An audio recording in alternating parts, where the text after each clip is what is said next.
शुरुआत अनुराग वर्मा जी आप ही के साथ करूंगी। बीजेपी में राघव चड्ढा का शामिल होना, इसके पहले तो मायने समझने होंगे राज्यसभा में इसका असर, क्योंकि अगर 7 सांसदों को क्लेम कर रहे हैं जिनके सिग्नेचर वाले ऑफिशियल डॉक्यूमेंट सौंप दिए गए हैं, उसका असर राज्यसभा में किस तरीके का पड़ेगा। और तीसरी बात जो कह रहे हैं अरविंद केजरीवाल, ईडी का डर, एक नैरेटिव जो सेट किया जा रहा है, क्या ये वाकई में है या जो बीजेपी कह रही है कि अच्छे लोग अपने आप बीजेपी में जो आ जा रहे हैं उन्हें ज्वाइन इन कर ले रहे हैं। इस पूरे घटनाक्रम को पहले आपके नजरिए से मैं समझने की कोशिश करूंगी। देखिए पूर्णिमा जी, आम आदमी पार्टी के साथ एक बहुत बड़ी समस्या जो रही, समस्या नहीं, वो तो खैर एक्सीडेंटली उसका उदय ही ऐसे हुआ। देखिए वो आंदोलन से निकली हुई पार्टी है, वो कोई राजनीतिक दल नहीं थी, वो एक आंदोलनकारियों का एक झुंड था जो पहले आया था कि हम सरकार बदलने आए हैं, सरकार की कमियां बताने आए हैं, लोगों को जागरूक करने आए हैं, भ्रष्टाचार मिटाने आए हैं, ऐसी बातें करके वो लोग आए थे राजनीति में। उसके बाद वो खुद ही राजनीति में आ गए, खुद ही चुनाव लड़ने लगे। जो उन्होंने बोला उसके विपरीत किया, जो किया वो बोला नहीं। तो वो जो आंदोलन से निकली हुई पार्टी थी उसकी अपनी उसकी कोई राजनीतिक विचारधारा नहीं थी। जैसे आप दुनिया में कोई भी दल उठाएंगे, अच्छी या बुरी, कोई भी राजनीतिक विचारधारा तो होगी। आम आदमी पार्टी की राजनीतिक विचारधारा सिर्फ अगर मैं एक लाइन में कहूं तो ये है कि सब भ्रष्ट हैं, सारे भ्रष्ट हैं जी, हम ही ईमानदार हैं। ये उनकी एक टोटल जो है, अगर उनका अपना कॉन्स्टिट्यूशन पार्टी का था वो सिर्फ इतना था, उस पे पूरा राजनीतिक दल बना, ईमानदार पार्टी, सबसे ईमानदार पार्टी। अब वो हमारे आपके सामने है कि कितनी ईमानदार पार्टी है, उसमें कोई वो बताने की जरूरत नहीं। एक समय पर उनकी आधा विधानमंडल जो है, आधा मंत्रिमंडल जो है उनका जेल में था। तो ऐसी स्थिति में अगर देखा जाए तो इनके पास कोई विचारधारा ना होने की वजह से एक तरह से एक झुंड बन गया, और वो झुंड जो है वो कभी ना कभी तो टूटना था। ये इतने दिन चल कैसे गया, मुझे आश्चर्य इसी बात पे है कि ये इतने दिन चला कैसे।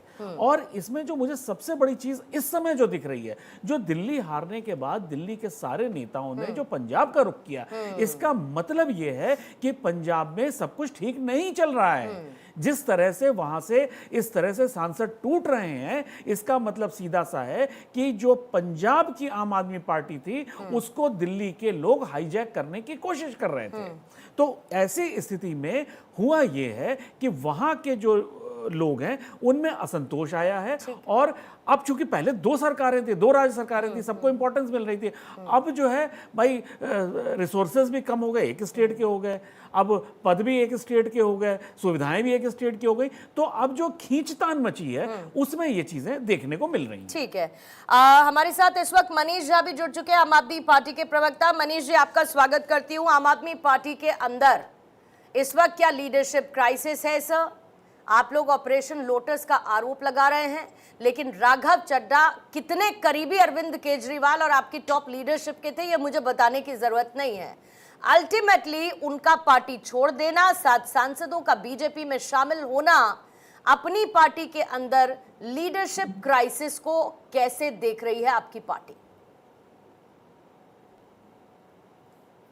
अब तमाम दर्शकों को अभिनंदन करता हूं। देखिए, आम आदमी पार्टी में लीडरशिप की क्राइसिस कभी नहीं रही है। हमारे लीडर, हमारे लोकप्रिय नेता, जन नेता अरविंद केजरीवाल हैं, और उन्हीं के मार्गदर्शन में ये पार्टी, हम सभी कार्यकर्ता एक फूल के जैसे गुलदस्ता होता है, एक माला होता है, उसमें पिरोकर हम लोग अलग अलग जो हमें काम दिया जाता है वो काम करते हैं। रही बात आप जिनका जिक्र कर रहे हैं, राघव चड्ढा जी, जो कि काफी करीबी, तो मैं यहाँ पे थोड़ा सही करना चाहूंगा, सिर्फ राघव चड्ढा नहीं, बाकी सांसद भी करीबी रहे हैं मुख्यमंत्री, हमारे पूर्व मुख्यमंत्री और पार्टी के राष्ट्रीय संयोजक अरविंद केजरीवाल जी की। लेकिन राजनीतिक, समझिए राजनीतिक एक शुरू से एक युग धर्म रहा है।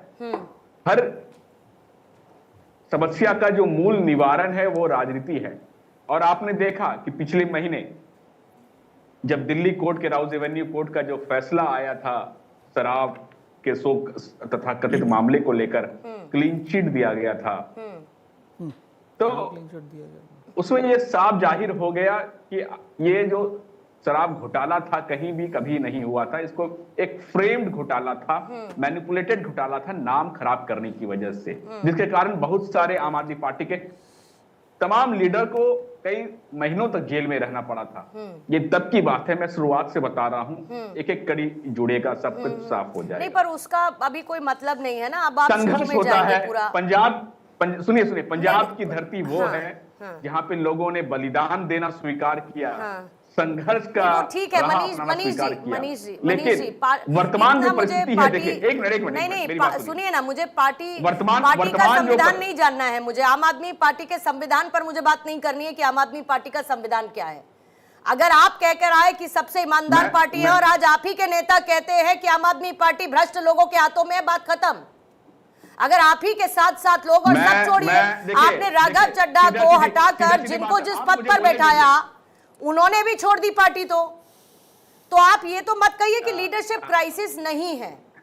हाँ, अभी आप उसे एब्जॉर्ब नहीं कर पा रहे, वो एक अलग बात है। हमने बैठाया, देखिए मैडम जिनको हमने बैठाया, अगर आप बोलेंगे तो खुद ही आप अपने प्रश्न के मकड़जाल में फंस जाएंगी। कैसे? डिप्टी लीडर जिनको मैं नहीं फंसूंगी हमने फंसाया, मैं बता देता हूँ। इस भूल चूक में मत रहिए, मैं नहीं फंसूंगी। मैं बता रहा हूँ, देखिए आपने अपने सवाल का जवाब मैडम अपने जो है खुद ही दे दिया है। अशोक मित्तल जी के यहाँ कुछ दिनों पूर्व ईडी का छापा पड़ा था, उनके गुरुग्राम। मैंने तो ईडी का नाम भी नहीं लिया, तो मैं कैसे जवाब दे दूंगी साहब? मैंने तो ये कहा कि अशोक मित्तल भी चले गए, राघव चड्ढा के घर तो नहीं पड़ा ईडी का छापा।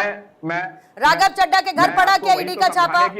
मैं आपको वही तो समझाने की कोशिश कर रहा हूँ, या तो आप मुझे बोलने नहीं दीजिए, मेरी बात पूरी तरीके से मेरी भी सुनेंगे ना सर आप? एटलीस्ट लेट मी स्पीक, मैं आपकी सारी बात सुन रहा हूँ, जल्दी बोलिए, बातों का ही जवाब देने के लिए मैं यहाँ बैठा हूँ। मैं ये बोल रहा हूँ कि देखिए नरेंद्र मोदी जी और अमित शाह जी का जो ऑपरेशन लोटस और ये जो घटिया राजनीति वो खेल रहे हैं ना, ये पंजाब में उनको काफी भारी पड़ जाएगा। अच्छा, ये वेस्ट बंगाल नहीं है, ये तमिलनाडु नहीं है, ये बिहार, ये पंजाब है। पंजाब के लोग भली भांति से वाकिफ है और भारतीय जनता पार्टी से, और जो वर्तमान भगवंत मान सरकार है, आम आदमी पार्टी सरकार के अच्छे कामों को जो रोकने की जो साजिश है भारतीय जनता पार्टी के, जो इन्होंने 7 सांसदों को तोड़कर साजिश की शुरुआत कर दी है, ये उनको काफी भारी और काफी नुकसान देगा आने वाले समय में। आप ये समझिए, कहीं न कहीं प्रलोभन देके, कहीं न कहीं ईडी सीबीआई का मिसयूज करके जैसे वो करते आए, उनका मॉडुलस ऑफ ऑपरेंडी रहा है। ये मैं कुछ नया नहीं बोल रहा हूं। अभी आपने बोला अशोक मित्तल जी हमारे राज्यसभा सांसद थे, डिप्टी लीडर, हमने राघव चड्ढा को रिप्लेस करके जैसे ही अशोक मित्तल जी को बनाया, चौथे दिन आपने देखा उनके मात्र 4 दिन बाद उनके सभी ठिकानों पर ईडी सीबीआई जो है, इनके हिसाब से आरपी सिंह साहब, भारतीय जनता, मेरी बात सुनिए। नहीं सर, थोड़ा रखिए ना मनीष जी, और भी तो लोगों को बोलने का मौका देना होगा ना।